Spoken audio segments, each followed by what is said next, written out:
Welcome to this demo tutorial of Adobe Audition 2023. This video will walk you through Adobe Audition from the start of the project to the finish. When working on a project, create a folder where you will put all of the content for the project and save the project there. If you're using a school computer, use an external drive as the data is wiped out when you log out. When you're ready to start your project, click File, New, Multi-Track Session, or Audio File. If you are just editing one file, then hit Audio File. If you plan on working on a project that contains multiple files, like music and audio, then you'll need a multi-track session so you can go between the different files. For the sake of this video, we will do a multi-track session, as you can edit one file or more here if you'd prefer, but usually when it's one file, you just do the audio file, but the multi-track session is really important to learn. So a screen will pop up with important information. It's going to ask you to name the file and then find a folder to save the project in. There are templates you can use which are listed here, but it's easier to customize and lay out your project without a template. Keep the sample rate at 48,000 Hz and the bit depth will remain at 32 bits. The mix will be stereo versus mono. Once you open Audition, this is the multi-track. On the bar, you can see the different tracks.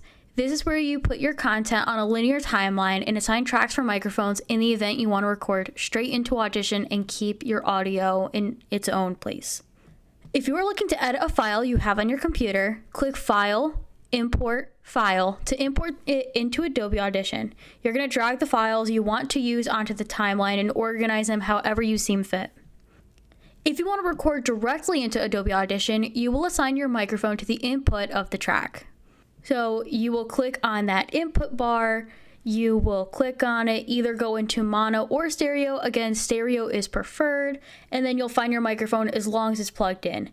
Once your external microphone is ready to go, you will click the R for arm to record. Hit record and stop whenever you are done.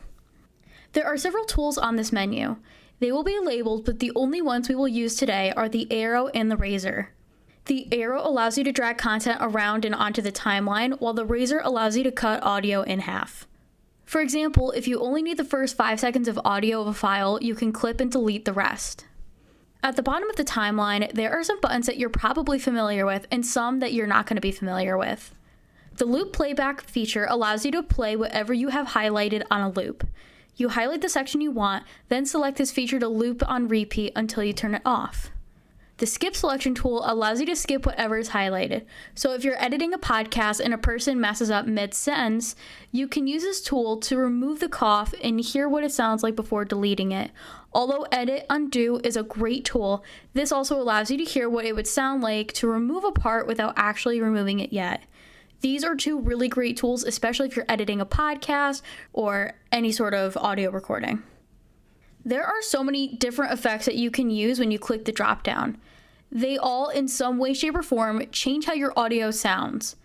Amplitude and compression can make your audio sound clean and professional. If you're podcasting, the most recommended preset for audio is the Broadcast Limiter preset.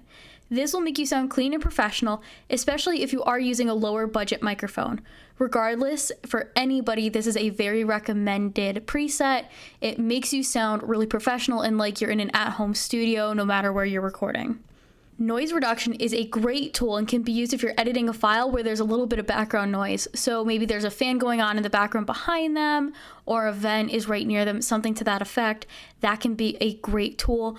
But always make sure that when you're recording audio or whoever's giving you this content is recording in a place where there's not a lot of background noise, because you can't always remove it from an audio file. There are a lot of different effects, so I recommend uploading a file and trying them out and comparing your original file with the edited file to learn what they do. There is also a dial where you can increase or decrease the decibels of the file. Your audio should be in the green with occasional peaking in yellow. Your audio should never be in the red because that's indicating that your audio is way too loud and can damage the microphone or your speakers, and you definitely do not want that. Once you're done editing the file, go to File, Save As. In the event that you're done with the project but realize that you missed something, you can reopen the file and fix it. When you save as, you are saving it as an Adobe Audition session file, which allows you to reopen the multi-track and edit. Next, you're going to go to Multi-Track Mixdown Session. This is compressing your multi-track session from however many tracks you're using into one condensed track. Feel free to adjust the volume or make any changes since we are not done yet. Then, click File, Export, File. Name the file and make sure it is saved in the folder you made in the beginning of this video. If you're editing a school project, use the settings and format that your professor requests. You can either export it as a WAV file or as an MP3 file.